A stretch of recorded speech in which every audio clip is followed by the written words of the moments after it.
Hello again, and welcome to the beginning of a new series called It's Not Perfect and That's Okay, brought to you by my wonderful patrons. The purpose behind this series is in order to analyse media that I feel has become so popular that the critical discussion of it has just sort of faded into obscurity or never really been directed where I feel it should be, at least not enough for my tastes. This of course doesn't mean that the shows themselves aren't good. Even if I don't personally like them very much, I'd still recommend checking them out rather than just listening to me on this front. It's not cool to condemn from ignorance after all. Now our first episode is a doozy. We'll be discussing Fullmetal Alchemist Brotherhood, henceforth referred to as Brotherhood or BH for short. This series is an adaptation of the Fullmetal Alchemist manga and considered something of a successor and by some a superior model to the Fullmetal Alchemist anime series of 2003. A quick aside before you begin, but adapting the manga plotline more faithfully isn't actually an inherently positive or negative quality, it's simply an observation of fact, and I do actually have several issues with the manga that will also be brought up by virtue of this discussion.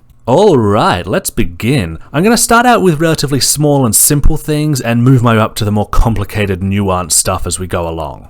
Starting with the pettiest and smallest of my gripes, I'm sort of ambivalent about the animation. I think it's overall very modern, and it's mostly inoffensive and perfectly fine to me, if a bit doughy at times, but I really can't get into Scar and Hohenheim's facial structures.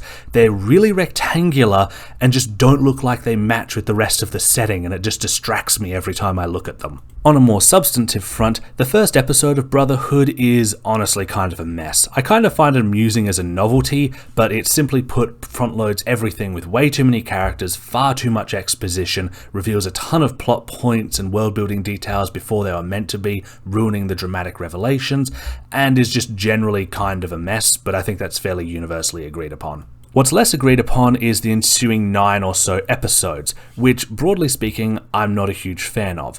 Much like the first episode, though not to the same degree, they tend to speed through a lot of major plot details and character arcs to the point where they lose a lot of their emotional weight and impact. Just for some examples, we learn a lot about the Ishval extermination, Father, Wrath, all very early on and somewhat out of sequence so that they lose a lot of their weight. All in all, the first 10 episodes seem very reliant on the audience either having read the manga and already being invested in these characters, or watched the 03 anime and already being invested in these characters and the world and not needing anything explained to them, which is fine for people who have watched those shows or read that manga, but it's less applicable to anyone who's a new audience member.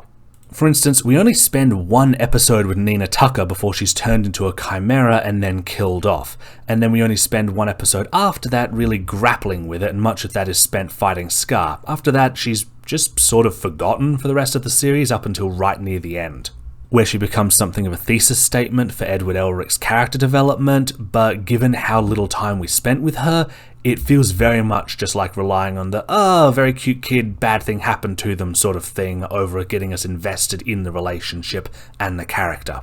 A similar problem is applied to Maize Hughes, who we don't really spend that many episodes with before he's killed off, and we spend even less time seeing his relationships with other characters, so his impact on them and why he matters to them is far less well developed than it was in, say, the manga or the 03 series.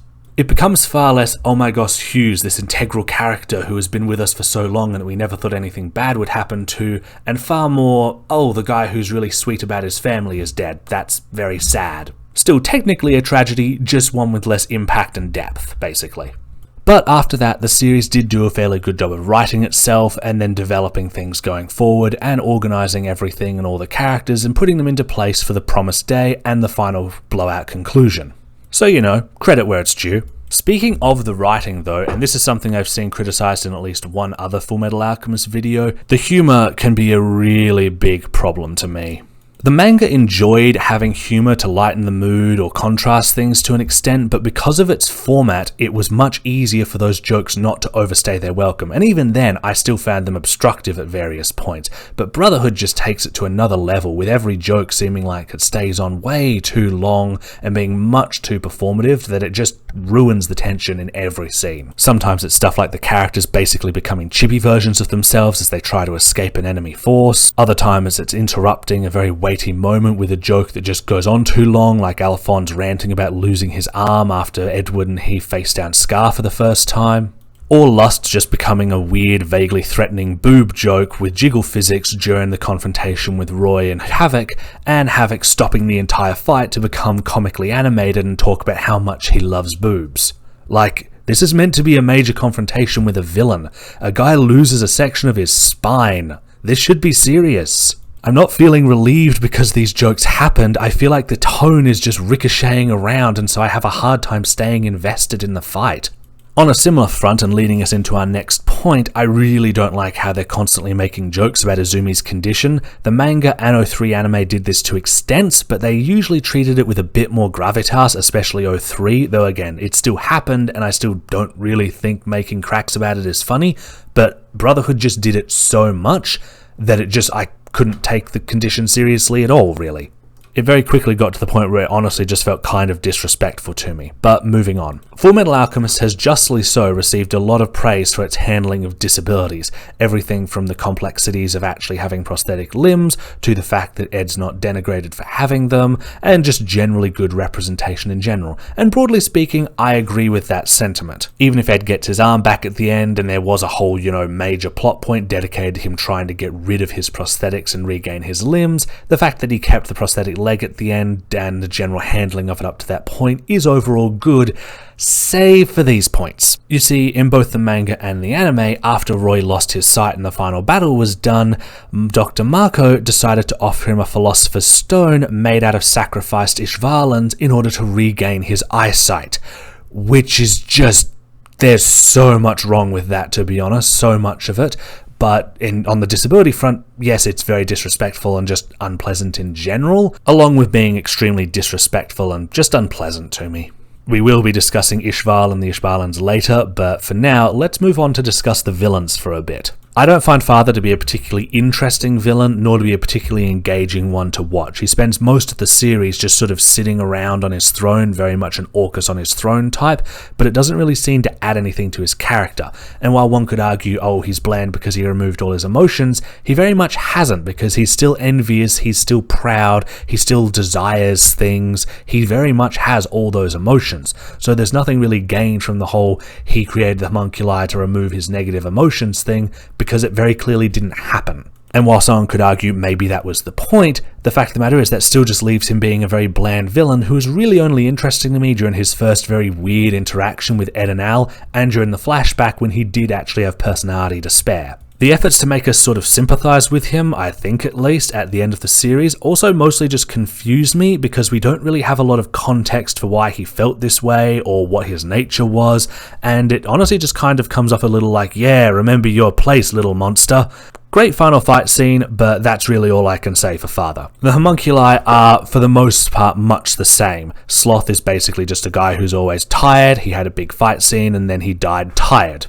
Gluttony is always hungry, and that's basically all that I can really say for his personality. Lust was just, as I said, a vaguely threatening boob joke. It's just, And Envy's not much better. He's basically just malevolent, cruel, and evil without any real depth, but he's also just not very interesting about it either, nor is he a particularly effective villain. He just constantly exists to get curb stomped, basically, outside of his one accomplishment of killing Hughes. It feels like the series tries especially hard to make us pity Envy as he dies by making him incredibly physically fragile and having him try to turn everyone on each other, only for the characters to more or less unprompted say, Envy, are you envious of the bonds between humanity and how we can overcome our differences?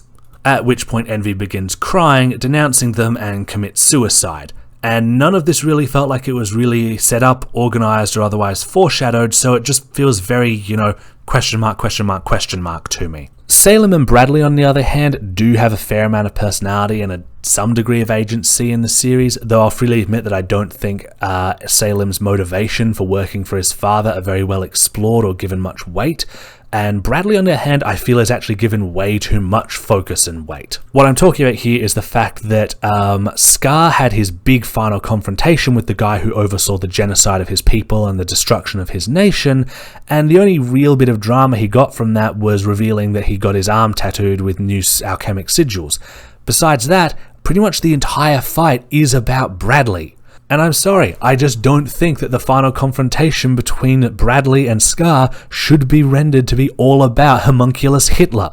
I also will freely admit that I do think the 03 series did this somewhat better by establishing Bradley as someone who's almost benign and rather amusing at first, so that the revelation of his villainy came as more of a surprise, but also made perfect contextual sense. Brotherhood didn't really bother doing that. He's established as evil very quickly, and that's pretty much all there is to it until his deathbed, more or less. Kimberly was also another villain who I think overall worked very well. I mostly just don't like his fans, but Kimberly himself, very effective. I do think he has some problems story-wise though, mostly in the fact that I don't really understand what was meant to be gained from having him kill his superior officers and then just sit around in prison for 10 years. It seemed to reduce his effectiveness and didn't really accomplish much. So it seems just like, very contrived, I think. But character-wise, yes, he was very effective. Most of the other military villains were just so comically incompetent but also vainly evil that there really wasn't much to them, which is fine. People like that do exist, so it doesn't really bother me, but there's just not much to say about them. I would also note that I do think that Father's whole thing as a brilliant Machiavellian manipulator is kind of undermined by the fact that he desperately had to scramble to get a 5th sacrifice on the promised day. Like, dude, you've been at this for centuries and you still had to scramble for one last sacrifice. Like, dude, you have shapeshifters, you've been at this for centuries, you have tons of people who know alchemy. It really shouldn't be that hard to orchestrate circumstances that would compel someone to break the taboo and then just keep them under lock and key for a while. So yeah, I feel that whole thing was a bit messy too. Another area where Fullmetal Alchemist, both the manga, the 03 anime to an extent, and Brotherhood especially, get a lot of praise is for their handling of women, which I'll freely admit is better than most shonen, but I'll freely admit that I don't think that highly of in many respects. Glossing over the stuff that I've already said about Lust and Izumi, the latter of whom is otherwise actually still a good character, I have some rather mixed feelings on the rest. They've certainly all got a fair amount of depth, but I don't feel it's very explored in some cases like Sheska or Maria Ross, or that in some cases it just doesn't feel as weighty as it could be. I've seen lots of praise heaped on Brotherhood, for instance, for exploring Riza Hawkeye's backstory, but her backstory in both the Brotherhood series and manga is largely defined by her abusive relationship with her father and Roy, and she doesn't actually get to be all that effective despite the added exploration. She's largely useless when she thinks that Lust has killed Roy and needs to be protected by Al, while Roy goes ahead and does all the work. This same general event happens again with Envy, after which she also reveals that she'll kill herself if she has to kill him or he dies after they've done saving the world. Generally speaking, I don't like saying it, but she does feel a bit like a faux action girl, someone who has the skills to be present, but for the most part still ends up needing to be saved or otherwise protected. She's still better than most examples of that, but I wouldn't say it's, lighting the world on fire. Olivia Armstrong is someone I actually dislike even more and don't think works very well as a character. Like, her moral framework very much just feels like it's incoherent or otherwise a roulette wheel. For instance, she's very harsh about her brother leaving the war in Ishval, but she also protects an Ishvalan soldier, but she also naturally does nothing to protect any other Ishvalans from the genocide. So what is your actual moral stance here, lady? Do you just only protect him because he's a soldier? Despite knowing the villain's plan, she still decides to play right into their hands by killing all the Drachma forces as well and doesn't consider doing that a problem. And she's very much got that thing going where it's like, I can be classically beautiful and also incredibly strong and masculine at the same time. And that's just a trope that has a lot of baggage attached to it that I'll probably explore in its own episode, but suffice to say, this isn't me taking issue with the fact that she's both feminine and fierce or anything like that, or with the idolization of violence and strength or anything like that. It's a shonen series, it's action. I'm just not a fan of the whole, she gets to be super physically powerful and strong, but also has to be really feminine and traditionally beautiful by the standards of, Western society. I've seen the series praised for its handling of Winry, and I don't think she's a bad character. Again, I just don't really think she's lighting the world on fire. Her best showing would be the kidnapping trick, but beyond that she mostly just exists to patch up Ed, and there's also her confrontation with Scar, and I don't find her confrontation with Scar particularly gripping, but that's more for how it impacts Scar's character than it does hers, but I also don't really think it adds much to her character to just try and shoot someone as vengeance and then be told her hands were for healing, and and then to just stop, and that it's just not very interested in exploring, you know, the fact that Scar is the survivor of a genocide who killed her parents seemingly in a daze or in a fit of post-traumatic stress disorder.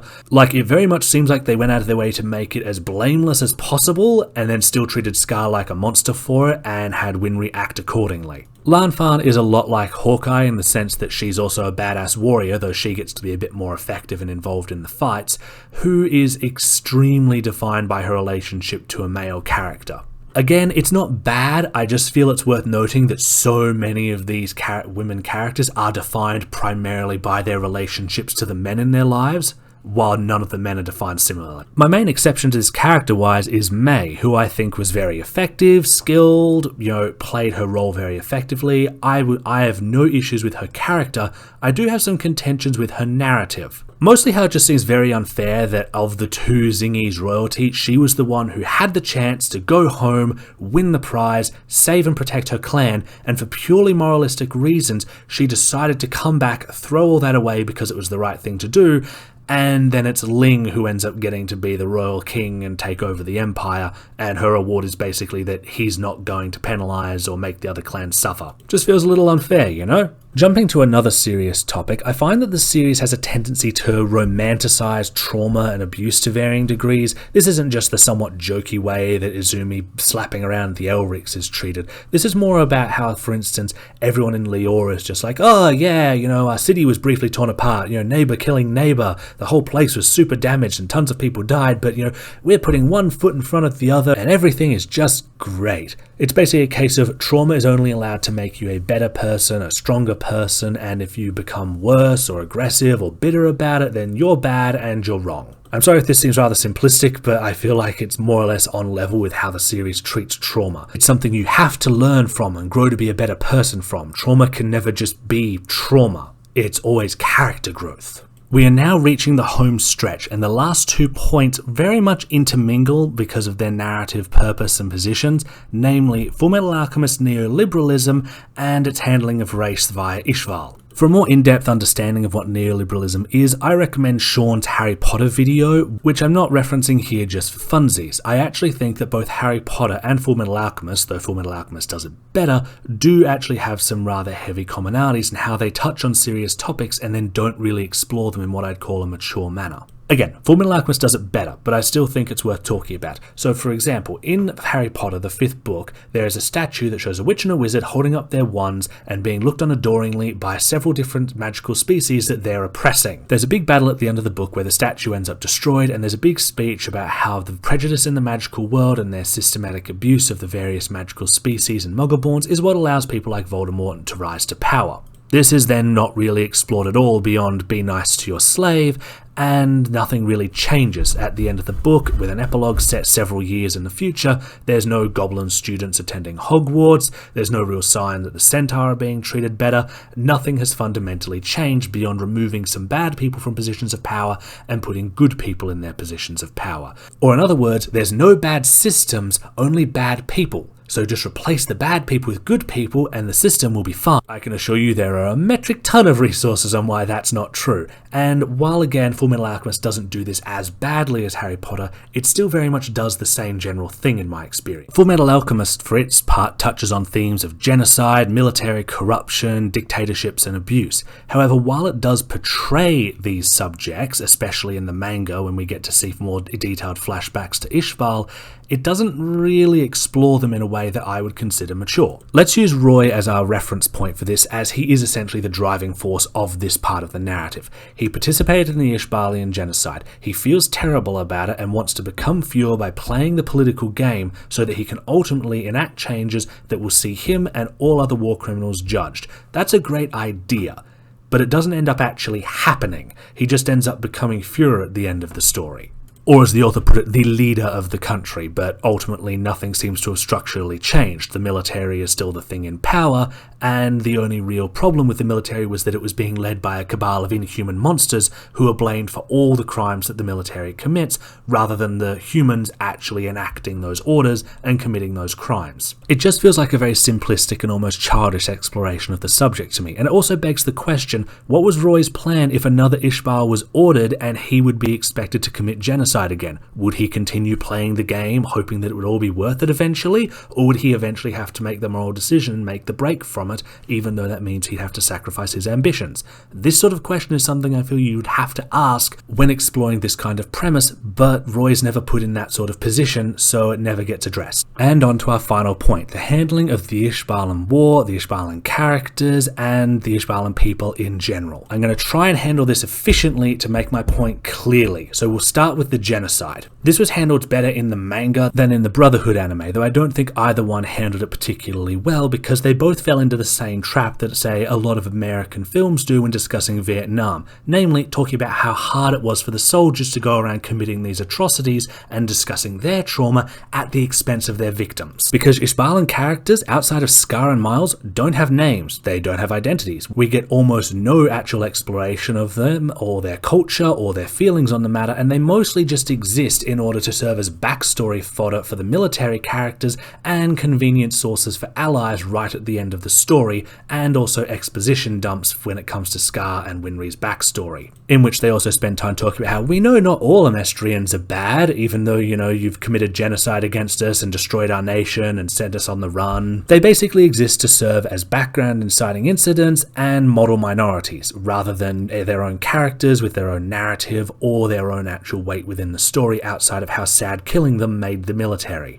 Or when they're, you know, literally objectified and used to heal the Amestrian soldiers who committed genocide against them so that they don't have to deal with blindness. Then there's Miles, the model minority, who wants to change the Amestrians' opinion of Ishbalan people by being a good soldier and loyal citizen, and I'm just like, my dude, they have already committed genocide against your people. Why are you acting like the problem was your people in the first place rather than with them? The fact they have Scar, of all people, talk about how much he respects Miles' decision is just incredibly uncomfortable to me on every level. And speaking of Scar, long story short, he's not really treated with much sympathy by the series or the narrative. He's framed very much as a serial killer, as a monster, as someone who's consumed by his vengeance and his hate. The anime makes special efforts to try and make us sympathize with the Amestrian citizens who force their way into an Ishbalan camp and to show how horrified the Ishbalans are by Scar killing them in self-defense. I hate doing this, but I'm going to contrast it with the 03 anime, where those guys were explicitly there to oppress and mistreat the Ishbalans as part of a persistent campaign of abuse from the Amestrian government,